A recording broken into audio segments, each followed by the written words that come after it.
Welcome on into the All Aussie Rules Football Podcast. This is episode number 66 for season 2025, and we've got a big episode coming your way today. Week one of the AFL finals is wrapped up. We're going to be going through all four matches from the weekend. We'll have a look at who won, who lost, what it means going forward for every team, everything you need to know about week one of the finals. Then we will finish this episode with a look at week two of the finals, who's playing who, and our early thoughts. If you're new around here, don't forget to subscribe or follow, depending on what platform you're on. This goes live on YouTube, Spotify, and Apple Podcasts 2 times a week. Monday every week is the AFL men's episode. Every Thursday we have an AFLW episode go live.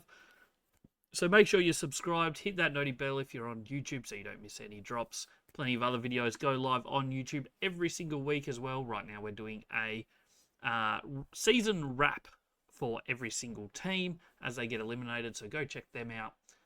Social medias, we've got plenty of them as well. All Aussie Rules everywhere. Go find them. Go check them. Subscribe. You know the drill. Let's jump into football. That's what you're here for. Let's have a chat about the games. We started this finals over in Adelaide. It was the top of the ladder. Minor premiers, Adelaide Crows, hosting Collingwood Magpies, who obviously had a bit of a rough end to their home and away season, losing like 5 of their last 7. But boy, oh boy, did they turn it on from about halfway through that second quarter to put them away pretty quickly in the end. It was a bit of an arm wrestle for the first half, most of the first half. Collingwood kicked the first couple. Adelaide got the next couple to be within 2 points of the Pies at quarter time. Collingwood got an early one in the third before Adelaide kicked 3 quick ones through that middle part of the second quarter. When Thilthorpe got his goal from a free kick in the middle from against Mason Cox and then went forward and kicked the goal from his 50. The Crows were up by 10 points halfway through that second quarter at the 16-minute mark. And it was looking all right for the Crows, but then Collingwood turned it on, kicking the last 2 goals of the second quarter to give them a slight 6-point lead going into the half-time. And then that first 3 or 4 minutes out of half-time was absolutely scintillating from Collingwood. If you want to watch any of this game, just go back and watch that first 5 minutes out of halftime, because Collingwood came to play and they pretty much put Adelaide away in that little period. I think there was after they kicked their third, which was about 6 minutes into the quarter, Adelaide had barely touched the ball, and Collingwood had 10 kicks, I think, for 3 goals or something ridiculous. Sidebottom got one, then DeGoey got one, and then Sidebottom just decided to snag another. He ended with 3 goals for the game. Absolutely outstanding. Collingwood then kicked the next 2 midway through the quarter to give them a 30-something point lead midway through the third.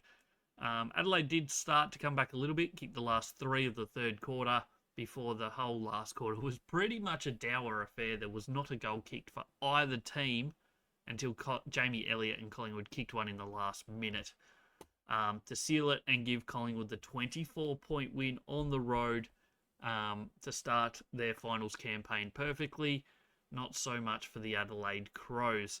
As you can see there, the team rating from the All Aussie Rules rating system had Collingwood at a 48.28, Adelaide at a 40.3, so not outstanding on the Adelaide side of the fence, if we're being completely honest. I'll try and tell you exactly where that rates for them. Obviously not great, no doubt about that, but a 40.3 is their lowest offensive rating for the season. Officially is their lowest offensive rating for the season, and it's come in week one of the finals. So that's a disappointing factor for them, obviously. Also, on the other side of the fence, 48.28 is their lowest, is their worst defensive rating as well, as in their highest that they've given up. So a really bad performance from the Crows here. Arguably their worst performance of the season, and it's come in finals. They get a chance to bounce back this week, so it's not the end of the world, but it's not a great sign. Meanwhile, for Collingwood, a 48-2-8 offensively is their best performance since Richmond back in, what was that, like round 20, I think. So a few weeks since they've done that good offensively, and only the third time, well, their third best since their bye mid-season offensively rated game. Also is their third highest overall rated game since the bye. So maybe they're coming good at the right time. They certainly performed in this one. They get the bye this week. So going forward, Collingwood, they'll have a home prelim final. They'll end up playing either Brisbane or Gold Coast in that game at the MCG in 2 weeks' time. Adelaide this weekend will be hosting Hawthorn on Friday night. It will be a cracking game, that one. Adelaide will be wanting to bounce back for sure. Jumping into the best players, I guess, is the next step. Actually, no, we haven't done the team stats yet. Let's do team stats first, and then we'll jump into the individual players. Collingwood had an extra 60 touches in this game. They had a lot of the football. They used it a lot better than the Crows. Was a massive factor in this. Adelaide went at 66% disposal efficiency, just slightly below 66%, which is not good. It is a finals game, so you do expect it to probably be a little bit lower because that pressure just ramps up finals footy. But they just didn't handle it. Collingwood went at 71, which is slightly lower than they would want in those conditions, but still, it's a long way ahead of what Adelaide did. Inside 50s ended up being Adelaide winning the inside 50 count by 1 and had the ball in their forward half slightly more than Collingwood at 50.7, which is in complete contrast to the game that was there only 3 weeks ago when Adelaide beat Collingwood by 3 points. Contested footy, pretty similar numbers. Collingwood +4. Clearance numbers, Adelaide +2. They did a lot of good clearance work early. Collingwood, when the game was on the line, dominated the clearances though, and that got them back into it. Ends up being pretty level, but that Collingwood, coming out of halftime especially, Collingwood did control the clearances. Intercept game, Collingwood dominated this, +14. Not surprising when you look at the disposal efficiency, and it was all backline players basically. The Collingwood key backs, actually all the Collingwood backmen, did a really good job. Darcy Moore, outside of one mistake early in the game, was absolutely outstanding with his intercept marking. Billy Frampton did a great job. Braden Maynard was huge. So it was just a really good defensive effort from Collingwood, who were missing Jeremy Howe, who I thought they would struggle to cover, and they have struggled to cover in previous games this year, but in this one they did not have an issue at all. What else is important here? Collingwood +19 marks, so definitely control the ball in the air throughout most of this game. Intercept marks, 28 for Collingwood is absurd. I think 12 of them might have been in the first quarter or something ridiculous. Collingwood had 26 shots to Adelaide's 19, so definitely had more shots at goal. Expected score was pretty similar to what it actually was. Slightly, Adelaide should have potentially been slightly closer, but they did have 7 less shots.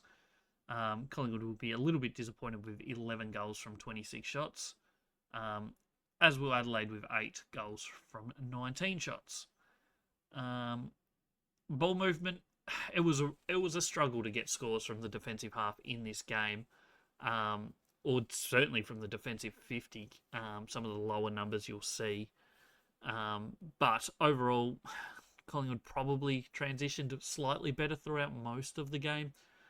Certainly their ability to chain to score was 1 in 5, whereas Adelaide is more 1 in 7, 1 to 8 times. So there's a bit of a difference there.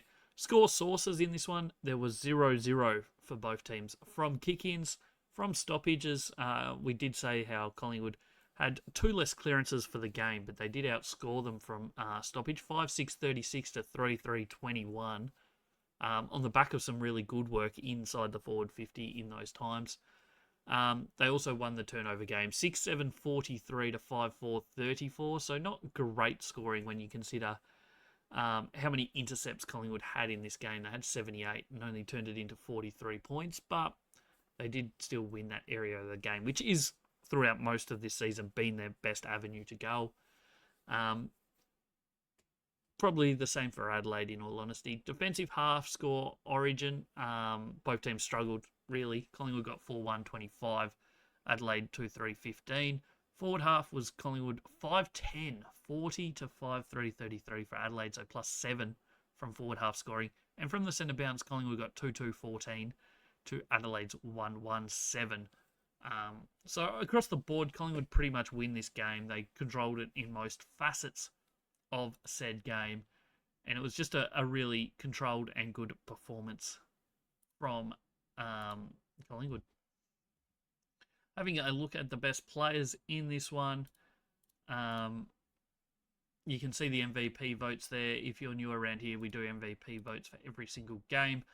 Highest rated player, 5 players for both teams get votes. Winning team gets 10-8-6-4-2. The losing team gets 5-4-3-2-1. So half of what the winning team gets. Starting on the Collingwood side of the fence, Nick Dacos was the highest rated Magpie. Only rated as a top class game as an inside mid, but still a really good performance. A 70.86 in the All Aussie Rules rating system, which is right around about his average for the season. So a good game without being absolutely outstanding. He was solid. Maynard was well above average in this one. He played a really good role throughout the game. Geordie DeGoey, he gets the 6 votes. His last couple games have been really fantastic. He was good against Melbourne in their final game of the season. He gets the 6. Jamie Elliott gets the 4. He kicked a few goals, 4 goals in the end. Kicked there first, kicked there last. He's had a fantastic season, best season of his career, and he was really good.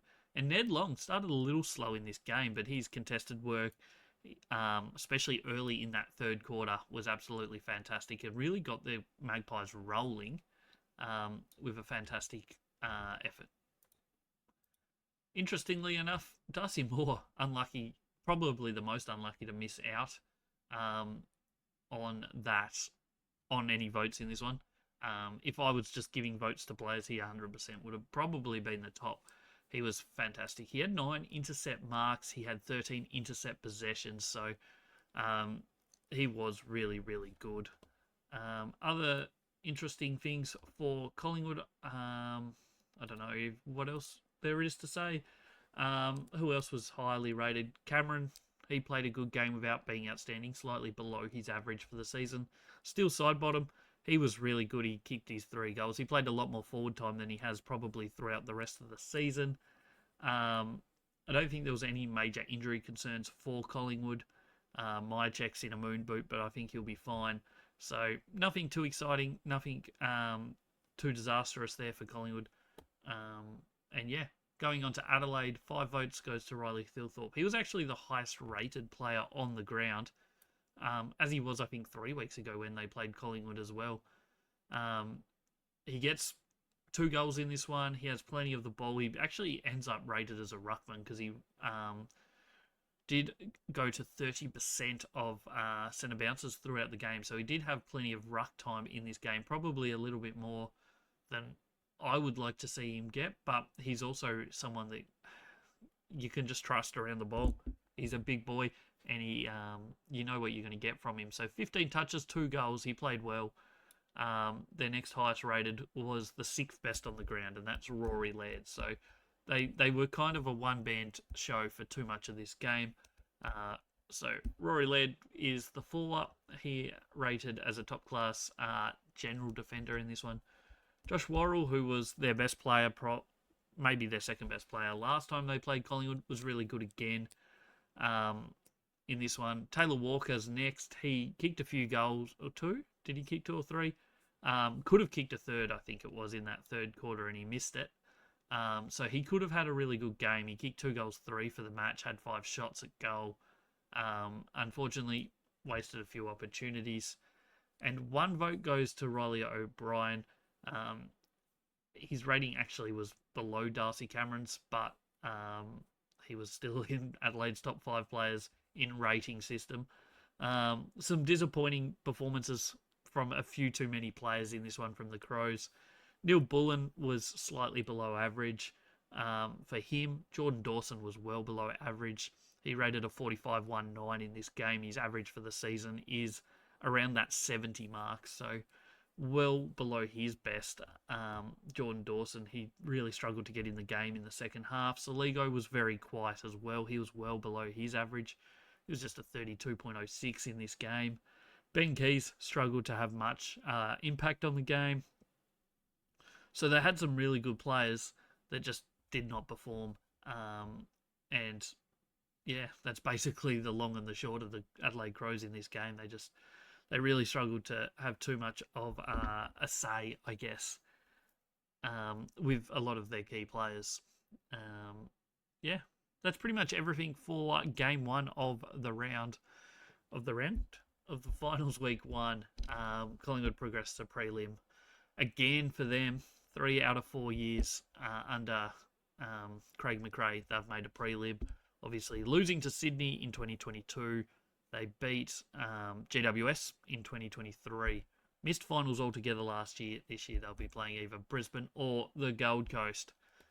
We'll do a preview of the Adelaide Hawthorn game at the end of the episode, so stick around for that. But we will jump into the next game and have a look at Geelong Brisbane. This was at the MCG on Friday Night Football, and it was an interesting game. For many ways. The umpiring in this one was pretty average, to say the best, which is a bit disappointing because the Thursday night game, I think, was very well umpired, and the Saturday games were solid umpiring. There was a couple bad mistakes, I think, but overall the Saturday games were, I think, a pass, slightly better than a pass mark. I think the Collingwood game was outstanding, and I think this game was well below what is expected of finals umpiring, in my opinion. We don't talk too much about the umpiring, but we will give you that much. So, this game, it always felt in control of the Cats from pretty much the opening bounce, just about. Brisbane did kick the first goal. Charlie Cameron got that one, and then we didn't really see him again for the rest of the game. But after that, it was Geelong. Cameron got one, Dempsey got one, Cameron got his second, and it felt like Geelong were in control. Brisbane did get a couple back. It was 12 points at quarter time, but some poor kicking from Geelong was keeping Brisbane in it probably. 4 goals, 6-3 straight at quarter time. Half time, there was a little onslaught late in the second quarter where Decoding, Bowes, Dempsey and Tom Stewart all kicked goals in a couple minutes spree. I don't know what word I was looking for, but just gave them a little break before Brisbane got the last 2 through Cam Rayner. Everyone knows about that little incident, I guess. A bit disappointing that how it played out, but we won't comment on that too much. Those 2 goals for Rayner, though, did give them a little chance going into halftime, just down 15 points. Third quarter it stayed around about that mark. Late in the third quarter, it was Logan Morris kicked a goal, and it's just under 20 points when he kicked that. Gave them a sniff, but then a couple late goals to Geelong in the third quarter extended it out to 31 points, and it was very tough to see anything changing from there.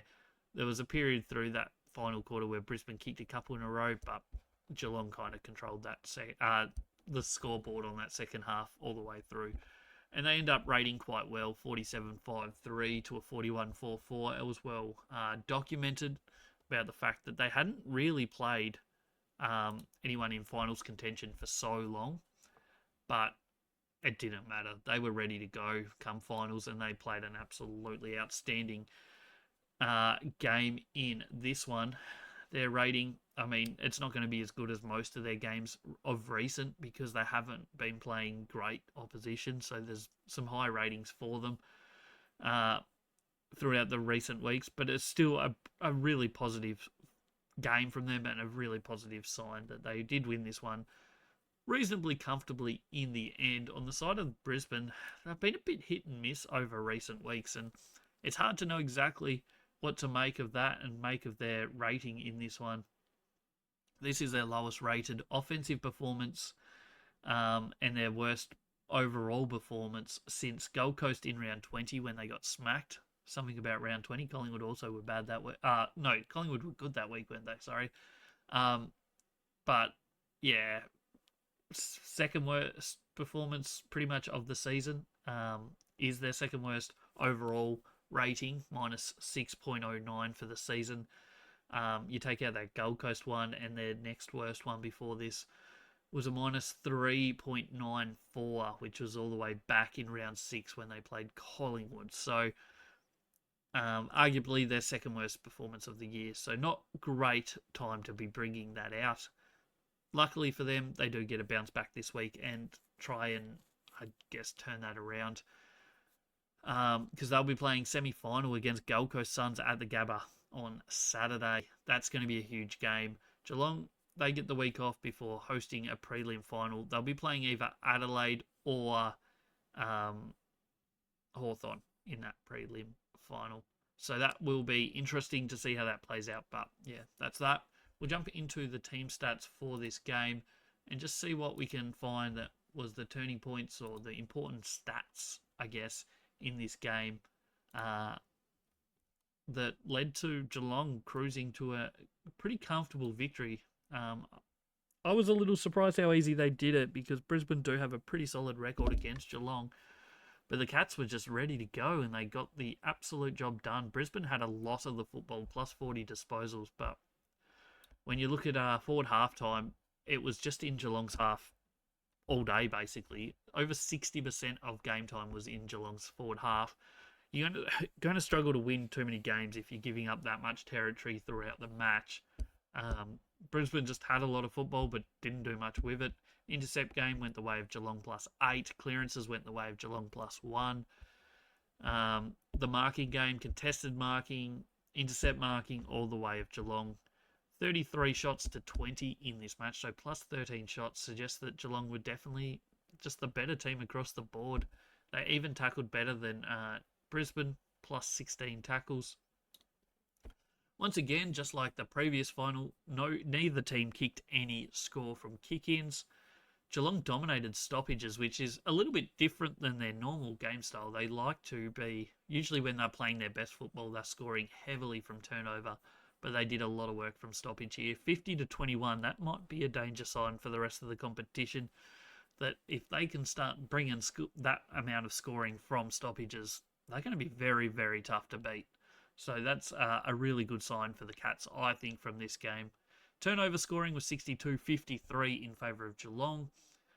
Defensive half was actually outscored by Brisbane 40 to 30. So that's a little bit of an interesting one there from the Lions, that they did manage to score from the back half quite well. Forward half was 61 to 28 though, so an absolute domination by the Cats. And then centre bounce scoring was 3 goals 3 for the Cats to 1 goal straight for Brisbane. Across the board, no matter where you look, no matter what numbers you're looking at, Geelong clearly were the better team out there in this one, I think. It's hard to mount a case that they weren't. We'll jump into the MVP votes and the best players in this one. We'll start with the winning team, Geelong. Max Holmes has continued to grow. He's playing absolutely outstanding. He rated an 87.4 in this game. He had 23 disposals, 630 metres gained, 8 inside 50s. There's just not a lot that this guy can't do. He kicked a goal as well, got a goal assist. He's a fantastic player, and I think arguably will be, maybe not this season, he's not a top 5 player, but I can definitely see a world where he's in the top 5 players in the AFL next year. Tom Stewart, he's their next highest rated player. He gets 8 votes in this game. He was outstanding, probably close to his best game of the season. Ollie Dempsey gets the 6 votes. He was fantastic as well. 4 votes to Blixarves, playing that ruck role, mainly ruck role. Sam de Koning did help him in the ruck a little bit, but he was the main ruck throughout most of the game. He was good. He was very good, I think. Tom Atkins, he gets the 2 votes. You know what you're going to get from him. week in, week out, and this was no different. A fantastic performance from him. On the Brisbane side of the fence, it was Darcy Fort, their highest rated player, and that's probably a concern. There was a lot of possessions for a lot of midfielders, but most of them probably weren't that great, in all honesty. So Darcy Fort was their highest rated player. Not great numbers, but highest rated player. Will Ashcroft had plenty of the football, had 30 touches, was their second highest rated player. He's 4 votes. Dane Zorko, is their next highest rated. He made a couple blues early, but throughout most of the game, he had a lot of the football. Ended up with 35 touches, 3 votes for him. 2 to Josh Dunkley, who has had a really good season, in all honesty, but he would have liked to have contributed a little bit more to the scoreboard, I think. Zach Bailey, he gets the 1 vote for the Lions. The big concern for the Lions is Lachie Neale is done for the season, re-injuring that calf at about 3/4 time-ish kind of period. So his season's done. So the Lions, if they are to make a run for back-to-back premierships, they're going to be doing it without Lachie Neale, which will be huge task for them, no doubt about it. Outside of that, it was just a lot of poor players on Brisbane side of the fence. If we look at the bottom of the rankings in this game, if we take out the 2 people that started as subs and ignore them due to the fact that they didn't play much of the game, and just look at everyone that started the game, out of the bottom 9, 7 of them were Brisbane players, which is a concern. You don't want to have that many players in the bottom ranked. So Darcy Gardner, Levi Ashcroft, Callum Archie, Ty Gallup, Logan Morris, Kai Lohman, Charlie Cameron, all really struggled in this game. And what do most of them have in common? A lot of them are forward of the ball. You take out Darcy Gardner, maybe Levi Ashcroft, who's more of the outside mid, inside mid sort of dual role. The rest of them are all forwards. So that's obvious when you lose, and you lose quite comfortably, and you don't have that field position. It is obviously hard for forwards to score well, but that's just proven in this little bit. A lot of the Geelong players that weren't so great still managed to contribute throughout the game at some point, a lot better than these lower ranked Brisbane players did. So yeah, that's basically that game. We'll jump into the preview of Brisbane's game with the Suns shortly at the end of this episode, so make sure you stick around for that. But Geelong get the week off. They're living pretty at the moment. They are in the box seat for a grand final, and probably you'd have to think they are favourites for that premiership right now.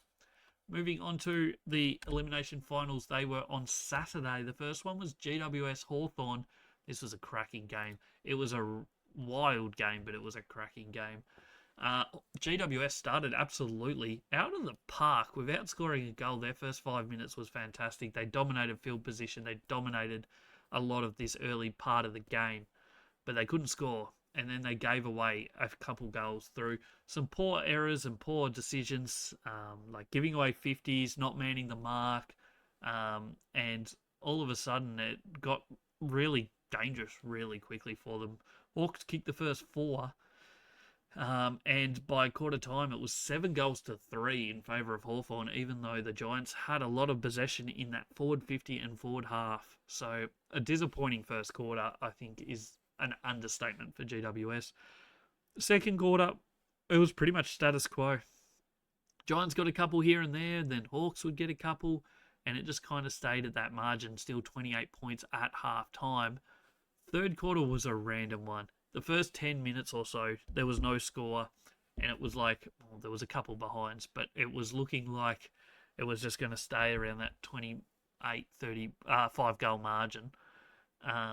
And then the Hawks kicked 2 with Jack Ginnivan kicking 2 within the space of 2 minutes, and it looked over. At that point, it was all but over. We're 17 minutes into the third quarter, and they're 7 goals up, and it basically was like, no way can the Giants come back. The commentators had written them off well and truly. And then all of a sudden the game just turned, and the Giants, who had been moving the ball really well but just not hitting targets in their forward line, all of a sudden just were making the right decisions, taking their opportunities and converting scores, and kicked in the end 6 goals straight, 6 goals, the last 6 goals of the quarter in the space of, what was it, like 15 minutes of real lifetime, so a lot less than that of actual game time, about 10 minutes of game time,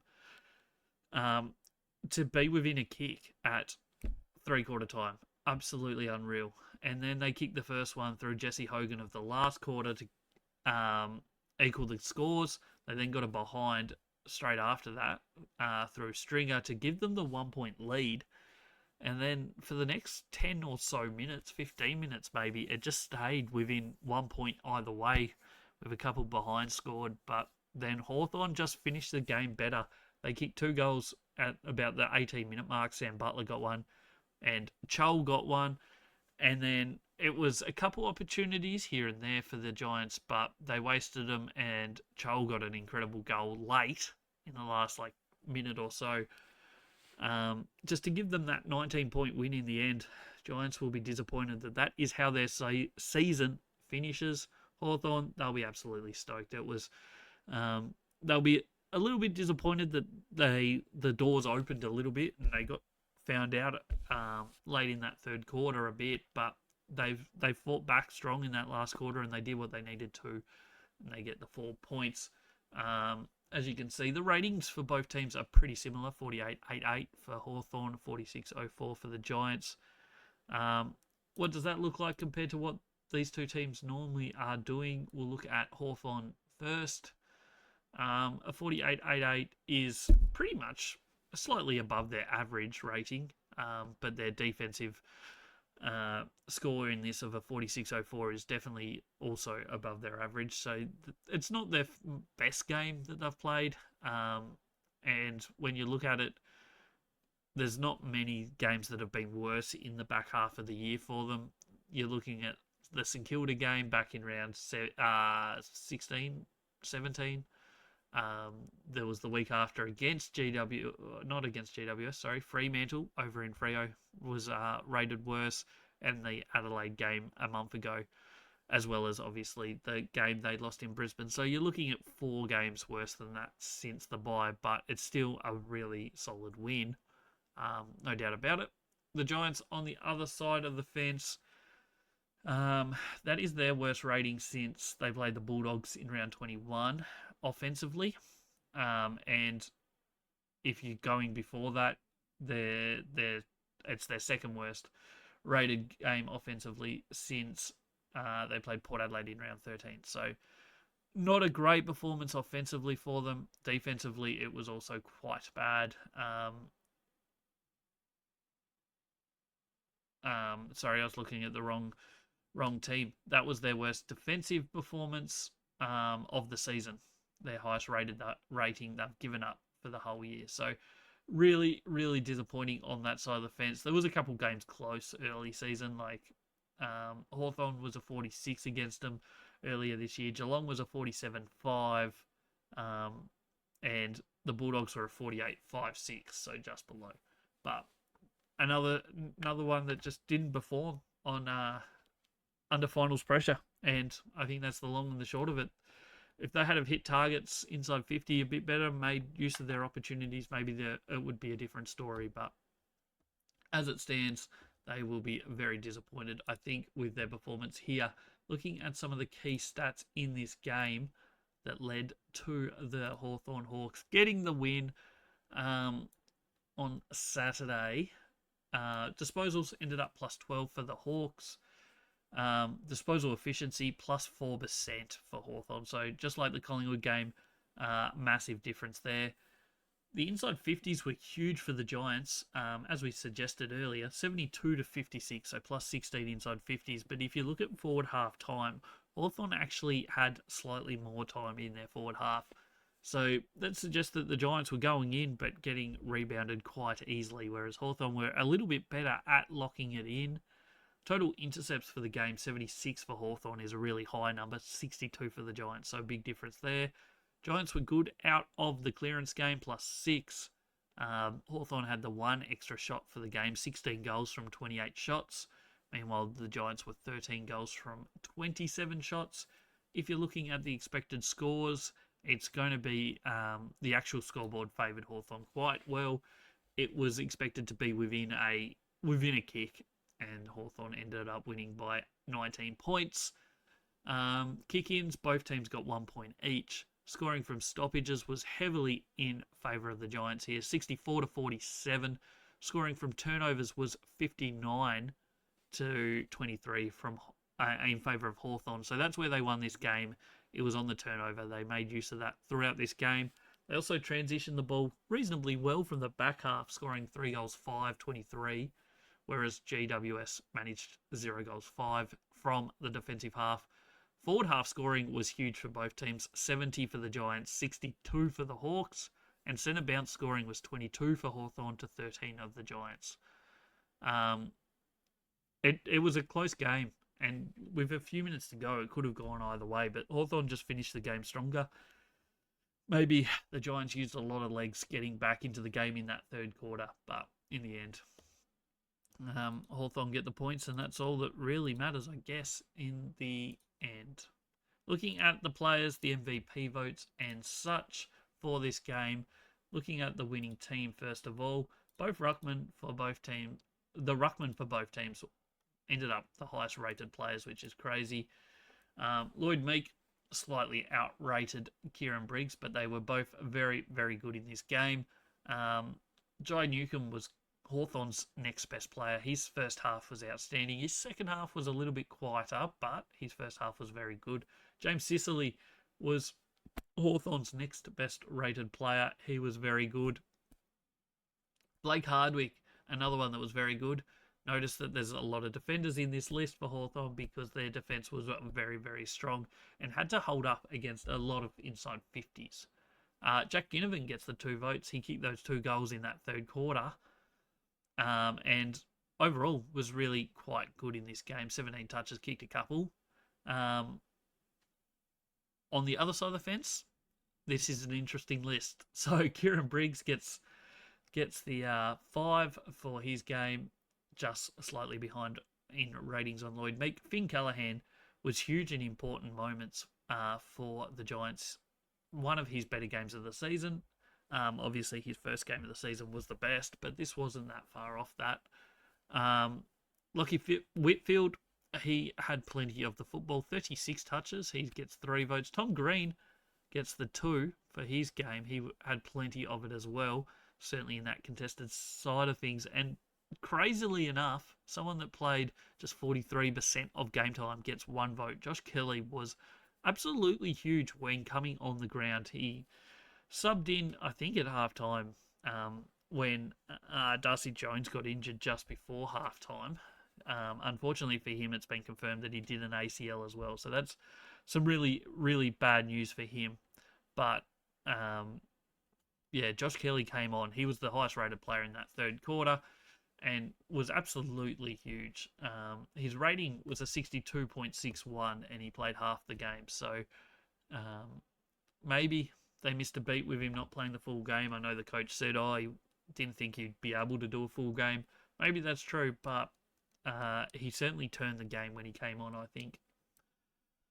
Other interesting numbers and players, I guess, throughout this. As we said, Darcy Jones did his knee, so he would have been done for the season either way. Now he's going to be done for quite possibly most of next season, if not the whole season. So terrible news for him, but that is football, unfortunately. For Hawthorn, they subbed out Kaushadea. Maybe they're looking at I think Mitch Lewis might have kicked 4 in the VFL, so maybe that's something that they're looking at. I don't know. There was a lot of GWS players that didn't perform very well here. Jake Stringer was 40th best on the ground. Toby Green was 41st. Aaron Cadman, 42nd. Callum Brown, 43. So that's 4 forwards for the GWS Giants. All really struggled to have much say in this game. And when the team had 72 inside 50s, you don't want 4 out of your starting 6 or 7 forwards to be that lowly rated. So that's a bit disappointing for them. I think Connor Iden really struggled in this game as well. And Kaushadir was actually the lowest rated player of all the ones to play at least 50% game time. He played exactly 50% game time. But yeah, that's pretty much the sum of it. Too many Giants, especially their forward line, really struggling to have much of a say in this game. And in the end, Hawthorn get the win. They progress to a semi-final in Adelaide, the scene of them getting eliminated last year. Obviously, that was against Port Adelaide and not Adelaide, but still, returning to that scene of the crime, I guess, will be fascinating watching on Friday night this week. That leaves us with one more game to look at, and it was Freo and the Gold Coast Suns. And the Gold Coast Suns, in their first ever final, win one of the greatest finals you ever watch. It was crazy finish to this game. It was enjoyable, but you just didn't know where this game was going throughout most of the night. But especially that last 5 to 10 minutes, it just was a game where anything could have happened, and almost did happen. First quarter, poor kicking from Gold Coast probably kept the Dockers in it a little bit. It was just a 4-point margin at quarter time. By halftime, the Suns turned it on in that last, 10 minutes of the second quarter. They kicked the last 4 goals of that quarter through Davies, Fiorini, Humphrey, and Connor Budrick, which gave them a 25-point lead at halftime, and it looked like it was all over at that point. It was goal for goal early in the third quarter, and it stayed that way throughout most of the quarter, and then very late in the third quarter, Isaiah Dudley, he's been a bit quiet throughout most of the season, but showed here what he can do. Kicked 2 goals in the space of a couple minutes to get him within 15 at three-quarter time, and it was like maybe, just maybe, there's a sniff. And then Gold Coast kicked 1 goal in 28 seconds into the final quarter to get it back to 21 points. And it was like, oh, it's going to be tough. But the Dockers came, and they came hard. Shai Bolton got 1, Paddy Voss got 1, Josh Tracy got 1. And then it was all level when Luke Jackson kicked a goal very late in the game. 24 minutes into the final quarter, kicked a goal to give him a 6-point lead. And then the Gold Coast Suns had to attack, and they did. With about a minute or so to go, Mac Andrew kicks a goal to tie it up. And at this point, it's like, what is going to happen? There's less than a minute on the clock. Gold Coast get the centre break. It goes forward. Swallow gets tackled in the fairy tale finish, 50 metres out on the flank with scores level. Any score will win them the game. He ended up kicking it with about 10 seconds to go. I think the clock stopped with 1 second. It sailed through the middle of the post in the ultimate fairy tale to give them the win. It ended up being a point on review when they checked the touch off the mark, but unbelievable scenes. Couldn't think of a better player for the Gold Coast Suns to be kicking that winning point in their first ever finals win. Unbelievable scenes, unbelievable victory for the Gold Coast Suns. Who saw it coming? Not me, but a fantastic way for that to finish, I think. It was an incredible finish. So that means Fremantle are eliminated. They'll be absolutely gutted after a really solid second half of the year. They'll be gutted. Gold Coast, they have a almost home semi-final. Don't have to leave Queensland. Crazy. Q Clash semi-final against the Brisbane Lions. That will be must-see viewing, I reckon. It'll be interesting to see how that game plays out. But they've played twice this year. Brisbane won at the Gabba, and then Gold Coast won at People First Stadium comfortably. So we'll see how that plays out. Team ratings, Fremantle actually rated higher than the Gold Coast Suns in this game. Not that ratings mean all that much sometimes, but it's just fascinating that Fremantle did outrate Gold Coast in this game but didn't win the game. And that's mainly because Fremantle's midfielders all had massive ratings, but it just didn't translate to scoring, unfortunately, for the Dockers. So, I mean, when they rate higher, they're not going to have been worse than this too often this season in terms of rating. Meanwhile, Gold Coast have had a funny little finish to the season. With bad games against GWS and Port Adelaide, then they dominated against Essendon, and then they beat Fremantle here, but got outrated. So a bit of a weird sort of finish to their season. Yeah, we'll check the team stats because that's probably more important than my ratings. Let's be honest, and see what the numbers say for this game. First of all, disposal numbers very similar. 350 for Gold Coast, 346 for the Dockers. Inside 50s was actually plus 10 for Fremantle in this game. Forward halftime was very similar for both teams, so not too much of an advantage there. Fremantle did win contested possession by 10. They won clearances plus 8, but Gold Coast did control the intercept game by plus 9. 24 shots for the Dockers, 25 for the Gold Coast Suns. Expected score was actually Fremantle winning by 5 points. So that's crazy talk. But in the end, they just didn't convert enough chances. And that's basically what the long and the short of it is. Kick-ins, nobody scored. So there was not one goal from a kick-in this weekend. Only 2 points, one for Hawthorn and one for GWS for the whole weekend in the 4 games. Scoring from stoppages, even though Fremantle dominated clearances, sorry. They only won the stoppage scoring by 3 points, 40-37. Turnovers, even though Gold Coast dominated the turnover numbers, didn't turn it into scoring often enough either, winning that 43-39. Defensive half was all Fremantle, 32-23, but forward half was the Gold Coast Suns territory, 43-29. And centre bounce, Fremantle did get 3 goals straight from that, whereas Gold Coast were 2 goals, 2-14. Yeah, that's pretty much all the team stats. We'll jump into individual stats and votes for this game. I've clicked the wrong one. Yeah. Let's have a look at the best players. Highest rated player of the round was actually Caleb Sarong. Only player so far this season in the finals to rate over 100, 100.46. So that's crazy. But for the Gold Coast Suns, 10 votes to Alex Davies was their highest rated player. This is wild. Bear with me here.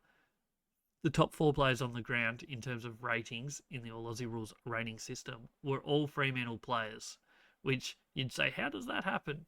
But if you go to the bottom of the list, there's a lot of Fremantle players that just didn't rate very well in this game at all. So it's a bit of a, yeah, they had some really good players, but then all that second range players were all Gold Coast. And in the end, it was it's a one-shot game, basically. It's a 1-point margin. So it's a game that could have gone either way, but in the end goes the way of the Suns. So, as I said, Alex Davies gets the 10 votes. Since coming back into the team, he's been really good throughout most of these last month or two of football. 8 votes goes to Noah Anderson. A really good performance from him. He's had a good back half to the year as well. Jared Witts gets the 6. He was good in the ruck against, obviously, the 2-man attack of the Fremantle ruckman, but he was solid in that performance. Miller played mainly forward, half-forward flank in this game and was really good, gets 4 votes. Bodie Ulant, he was fantastic in this game. Played as a key defender and won plenty of the football, won plenty of contests, including a very crucial one late in the game that, if I'm correct, I could be wrong, but I think it was the one that set up the Mac Andrew goal to tie the game back up. So he was fantastic, and I think, yeah, definitely deserves votes in this game in the MVP voting. On the other side of the fence, as I said, Caleb Sarong was the highest rated player of the weekend. He gets 5 votes. Hayden Young was absolutely fantastic as well. He gets 4 votes in this one. I think that's his highest rated game of the year. Granted, he didn't play that many. Andrew Brayshaw gets the 3 votes. He was good. Luke Jackson kicked a crucial goal, played a really good game, gets 2 votes. And the 1 vote goes to Neil Erasmus as that outside mid. He played a really good back half of the year. Last 4 or 5 weeks really, really turned it on and elevated his game, but it was not enough in the end. And too many Fremantle players just didn't have much impact. You're looking at Jaya Miss, Michael Frederick, both really struggled. Fife obviously was their sub, came on for 1 quarter, wasn't bad in that 1 quarter. O'Driscoll, he struggled. O'Meara, Cox, Dudley did kick those couple goals, but outside of that, struggled a little bit. On the other side of the fence, Sam Flanders, they've got to find a way to get more use out of him, I think. For someone that's so talented and has proven that he's a really good footballer, just too many games like this where he's just stuck in the forward role, which probably isn't his best role. Obviously, they consider him not good enough to be in their inside mid crew, which is fair enough. They've got a very good inside mid crew, but they've got to find a way to get him more exposure to the game, I think. And Ben King really struggled in this game. I think he kicked 0-3 from 8 touches. So that's probably a positive sign for Gold Coast that they do win this game, and they had some important players not play that great. Like even Ben Long was pretty low rated by his standards. So yeah, that's basically the long and the short of it. Fremantle eliminated. That's their season done. We'll be doing a end of season review on them on the YouTube channel probably in the next week to 10 days. And Gold Coast, they'll be heading up back home and playing Brisbane at the Gabba next week in a huge Q clash. Yeah, that's the 4 games from the weekend. We'll now jump into my tips and move on to a quick preview for the 2 games coming up this weekend. So this is how my tips went on the weekend, and it's not great reading, let's be fair. We got just the 1 right. We went with all 4 home teams, and 3 out of 4 games were won by the away team, or the team that finished lower on the ladder, which is a crazy result in many ways. Crows did not beat Collingwood, we get that wrong. We did get the Cats right, but then we got the Giants and the Dockers wrong as well. So 1 out of 4, not a great week. Hopefully we can turn that around this weekend and get a couple right. Maybe we can get the rest right for the rest of the season. We'll see how we go. But that is a disappointing first week of finals in terms of tipping. Not so much in the results. It was, I think, an entertaining weekend of football. This is the lay of the land after week 1 of the finals. We're heading to Friday night football at Adelaide Oval for the Crows v Hawks. Couple of the birds going at each other. That's going to be a cracker. They've already met twice this season. We'll do a full preview of that coming up shortly. Saturday night, we're heading to the Gabba for the Q Clash. First ever Q Clash in the finals. Brisbane v Gold Coast. That should be an entertaining game at the Gabba, I think. The 2 teams that have qualified for prelim finals are Geelong and Collingwood. Geelong will likely be playing Friday night in that week against either Adelaide or Hawthorn. Collingwood will be playing on the Saturday night, also at the MCG. That will be against either Brisbane or the Gold Coast Suns. So that will be fascinating. Both Fremantle and GWS join the other 10 teams that were already eliminated. We're down to 6. There's 3 weeks to go. It's going to be a fascinating end to the season. Let's jump into this weekend's football action. Friday night, Adelaide Hawthorn. There's the All Aussie Rules ratings. Has Adelaide winning this one by 6 points at a plus 2.65 to the Hawthorn 1.37. Adelaide are slight favourites if you're looking at the bookies odds. Not massive favourites, but just ahead. These 2 teams met only just over a month ago, round 21. That was August the 1st. Adelaide did win it by 14 points. That was also here at the Adelaide Oval. So, just like the Adelaide game last weekend, we've had a recent looking at this matchup. So we'll, yeah, that will probably play a major factor in this game. What did Hawthorn learn from that game? What did the Crows learn from that game? It was a weird game where Hawthorn, dominated the first quarter, kicking the first 5 goals of the match. Then the second quarter was dominated by Adelaide, and they got out by over 20 points early in the third. And then Hawthorn fought back to have the lead at 3-quarter time before the Adelaide Crows controlled the final quarter to win it, which tells you that there was a heavy scoring end on that occasion, which is not always the case at the Adelaide Oval, but that day it certainly was, with most goals going in the same direction. I think Adelaide, in many ways, were the better team in that game, even though Hawthorn dominated clearances and disposal numbers. Inside 50s was controlled by Adelaide +7. And Adelaide just didn't use the ball that well that game. So it's a little bit surprising in many ways that they did manage to win it. Their disposal efficiency was really down, but their turnover numbers weren't. So make of that what you will. It's going to be an interesting game nonetheless, I think. It'll be fascinating to see how that plays out. They also met earlier in this year, which was another weird sort of game, because that was down in Tassie on a cold Friday night. And some inaccuracy from both teams led to one of the lowest scoring games of the year, if not the lowest scoring game of the year. 6-11-47 for the Hawks, 5-14-44 for the Crows.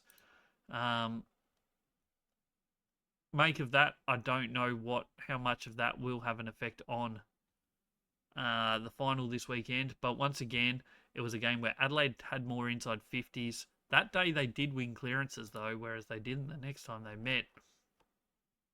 A game that kind of stayed pretty close most of the way. Adelaide did get out by 3 goals early-ish. They kicked the first 3 goals across the first quarter and a little bit. But then Hawthorn got their way back into it to take the lead in the last quarter for the first time midway through that quarter, and ended up holding on by 3 points. So I think those 2 games will probably have a little bit of a bearing on this final. But once again, finals football is different football. The pressure goes up. Last week, Adelaide didn't handle it against Collingwood at all, whereas Hawthorn absolutely showed that pressure against GWS. So they'll be bringing that again this week, and Adelaide have to find a way to get back to their best and absorb that finals pressure at home with a massive crowd. They need to come out and play a lot better. So the predicted winner on our rating system does say Adelaide by 6 points. This is absolutely a game that could go both ways. We'll do my tip in a minute after we've done the other game, but this is going to be a fascinating watch, I think, on Friday night. The next game, and the only other game this weekend, is Brisbane Gold Coast. The Q Clash in the finals. Gold Coast finally in the final series, and they've made a statement already by going over to Freo and beating them. This will be a cracker, though. I don't know. They don't play that many close games. Most of the games are one-sided, but maybe, just maybe, this will be the close one. We got Brisbane winning by 13 points on the All Aussie Rules rating system. They've met twice this year. The first time was at the Gabba, so probably the more, I guess, important in terms of how this game will play out. Maybe not. Who knows? But that one was won by 17 points by Brisbane Lions.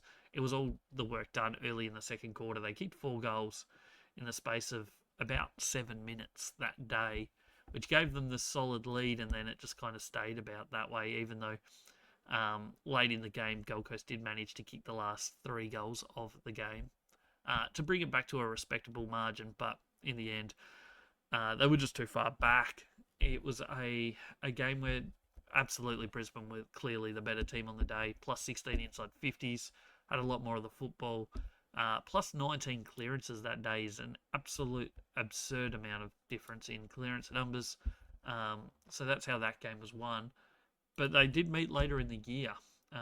In round 20 they met, and it was arguably Brisbane's worst performance of the year. I think actually clearly was their worst performance of the year. 66-point loss to the Suns.